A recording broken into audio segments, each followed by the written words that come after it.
आज सभी लोग जो हैं वक़्त के संतों महापुरुषों की चरण शरण ग्रहण करते हैं और कुछ लोगों का कहना है कि वक़्त के पूरे संत सतगुरु का चमत्कार दिखाई क्यों नहीं देता। ध्यान से समझिएगा। पूरा सतगुरु कौन है? जो पूर्ण सतगुरु है। वक़्त के पूर्ण सतगुरु का चमत्कार हमें क्यों दिखाई नहीं देता? हमारे मन के अंदर यह प्रश्न है। देखिए, पूरे सतगुरु का चमत्कार देखने के लिए हमें पहले यह देखना है कि क्या हम पूरे सेवक हैं। क्या वक़्त के संतों महापुरुषों ने जो हमें आज्ञा बख्शी है, नाम बख्शा है, नाम सुमिरन आराधन करने के लिए हमें जो नाम दिया है कि इस नाम को जप के अपनी आत्मा का कल्याण करो और सेवा करो, क्या हम पूरे जो हैं पूर्ण सेवक हैं? और फिर हम यह मांग रखते हैं कि हमें वक़्त के जो पूर्ण सतगुरु हैं उनका चमत्कार दिखाई नहीं देता। ऐसा होने का कारण क्या है कि हमने अपनी अंतरात्मा से जो है, जो हमें नाम सुमिरन आराधन करने के लिए जो हमें नाम मिला था, हमने उसको जपा ही नहीं। अगर हम उस नाम को जप लेते तो हम भी एक पूरे सेवक बन जाते। जो सतगुरु की आज्ञा, पूरा सेवक कौन है? जो हमेशा सतगुरु की आज्ञा में तत्पर रहता है, जो सतगुरु वचन फरमा दे उनके वचनों को निभाता है। पूर्ण सतगुरु वो है। लेकिन हम तो इस संसार के बंधनों में आकर अपनी चतुराई और बुद्धि और बल के रूप पर जो है हर एक चीज़ का जो है देखते हैं, हर एक चीज़ का जो है एनालाइज करते हैं, और फिर हम बाद में यह मांग रखते हैं कि हमें तो सतगुरु के वक़्त के सतगुरु का चमत्कार दिखाई नहीं देता। कहते हैं वक़्त के सतगुरु का चमत्कार ऐसे नहीं है कि बस हमें पर हाथ फेर दिया और यह कहा कि हमारी ये मनोकामना पूरी हो जाए तो वो हो जाती है। सतगुरु का चमत्कार ऐसा होता है जो अदृश्य होता है। उदाहरण के तौर पर मान लिया एक मनुष्य कोई काम करता है, उसका काम बड़े सालों से नहीं बन रहा, लेकिन जब वो परमपिता परमात्मा की बंदगी करता है तो उसका काम मिनटों में बन जाता है। यह होता है वक़्त के संत महापुरुषों का अदृश्य चमत्कार। एक मनुष्य एक प्रॉपर्टी खरीदने गया। प्रॉपर्टी खरीदते टाइम उसने अपनी जीवन की जमा पूंजी को एकत्रित किया।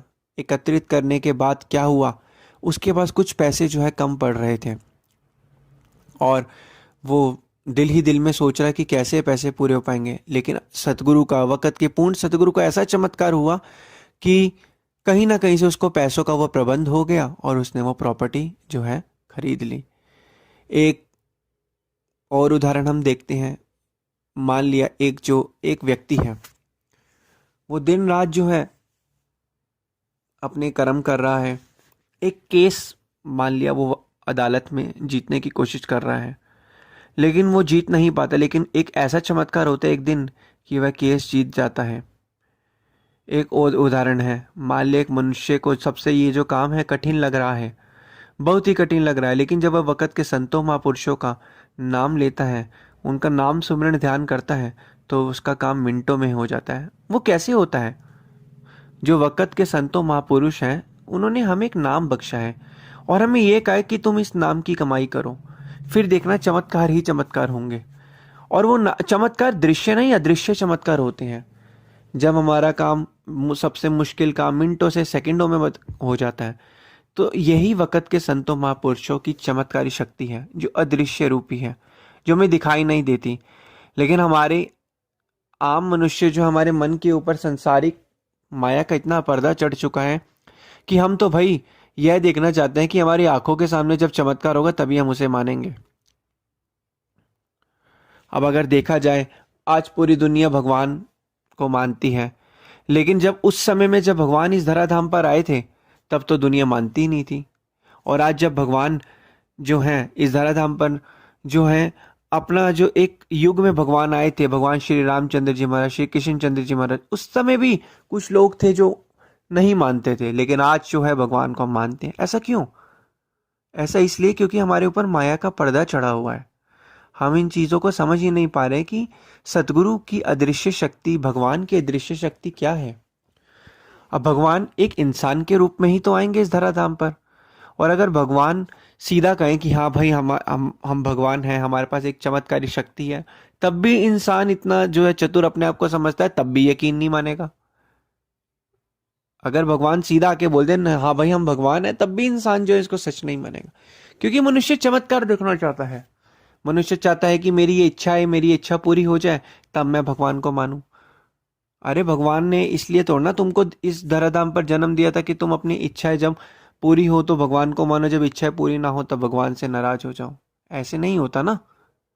हमें जो अपने इस जीवन में जो जो चीजें मिल रही हैं वो हमें चीजें कहाँ से मिल रही हैं, वो हमें हमारे चीजें जो है पुराने जो जन्मों के हमारे कर्म है उसके अनुसार ही हमें इस जीवन में जो है चीजें मिल रही हैं। लेकिन मनुष्य अपने आप को इतना चतुर और बलशाली समझता है, चाहता है कि सभी चीजें जो है मैं अपने बल से, अपनी बुद्धि से, अपनी चतुराई से हासिल कर लूं। तो फिर एक समय में एक ही चीज प्राप्त हो पाएगी, या तो तुम अपनी बुद्धि, चतुराई और बल का इस्तेमाल कर लो, या फिर वक़्त के संतों महापुरुषों की आगे और मौज में चलकर उनके द्वारा जो बख्शा हुआ नाम है उसका नाम सिमरन करके सतगुरु की आगे और मौज में चलो। फिर तो चमत्कार ही चमत्कार होंगे। नहीं, लेकिन मनुष्य क्या चाहता है, चीज़ों को रियलिटी में देखना चाहता है, चीज़ों को प्रैक्टिकल देखना चाहता है और चाहता है कि आंखों के सामने मेरा चमत्कार हो। तो वक़्त के जो संत महापुरुष, पूर्ण संत महापुरुष होते हैं, कभी भी ऐसे चमत्कार नहीं करते। उनका चमत्कार हमेशा अदृश्य होता है। ना बनता हुआ काम हमारा जो बन जाता है, हमारी बिगड़ी जो बन जाती है, वही वक़्त के सच्चे संत पूर्ण महापुरुषों का जो है चमत्कार होता है। ये कुछ गुरुमुख वो अनुभव भी कर सकते हैं जिनके साथ ये चमत्कार हुआ है, लेकिन ना मानने वाले को तो हम जितना मर्जी समझाएं उसको तो समझ ही नहीं आएगा। तो इसलिए कहने का तात्पर्य यही है कि जितना जितना हम वक़्त के संतों महापुरुषों की चरण शरण में जाएंगे, उतना ही जो है हमारे मन के अंदर शांति आती रहेगी और हमें अदृश्य चमत्कार, हमारे ना बनते हुए बिगड़े काम जो है अपने आप जो खुद ब खुद हो जाते हैं। कहीं हम जा रहे होते हैं, रास्ते में हमारा अगर कुछ एक्सीडेंट वगैरह होता है तो उससे हम बच जाते हैं। हमारा कोई काम नहीं बन रहा तो एकदम से बन जाता है। ये सब ही वक़्त के पूर्ण संत महापुरुषों के अदृश्य चमत्कार है। और वो क्यों हो रहे हैं हमारे साथ? वो इसलिए हो रहे हैं क्योंकि हम उनकी आगे और मौज में चल रहे हैं, हम उनके बताए हुए नाम को जप रहे हैं, तभी हमारे साथ ये चमत्कार हो रहे हैं। और जो नाम नहीं जपता समय पर, वक़्त के संतों महापुरुषों की चरण शरण में नाम नहीं जपता, उसके साथ फिर चमत्कार कैसे होंगे?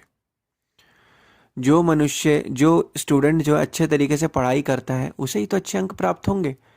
और जो पढ़ाई ना करे, और वो कैसे उम्मीद कर सकता है कि उससे अच्छे अंक मिले? जो मनुष्य रोज अपना समय में से समय निकाल के परमपिता परमात्मा का ध्यान करता है, सुमिरन करता है, तो उसे ही तो फिर बख्शिश मिलेगी, उसे ही तो आशीर्वाद प्राप्त होगा। और जो सोचे कि मैं कुछ ना करूँ और मुझे आशीर्वाद प्राप्त हो जाए, मेरे से चमत्कार हो, तो ये तो फिर नामुमकिन वाली बात है। तो इसलिए कहने का तात्पर्य यही है, वक़्त के संतों महापुरुषों के जो चमत्कार होते हैं वो हमें इसलिए दिखाई नहीं देते क्योंकि हम बुद्धि और चतुराई को उस बीच में ले आते हैं और हम चीज़ों को सच नहीं सुनना चाहते, हम वही सुनना चाहते हैं जो हम चाहते हैं कि हमें सही लगे। तो यही चीज़ हमें समझनी है। चमत्कार हैं, चमत्कार हो रहे हैं और चमत्कार होते रहेंगे, लेकिन हमें अपने आप को ऐसा बनाना है कि हम वो चमत्कार देख पाएँ। और वो चमत्कार कैसे दिखेंगे? जब हम वक़्त के संतों महापुरुषों की चरण शरण में आकर, उनकी आज्ञा मौज में चलकर, उनके बताए गए नाम को जपेंगे, तब हमें चमत्कार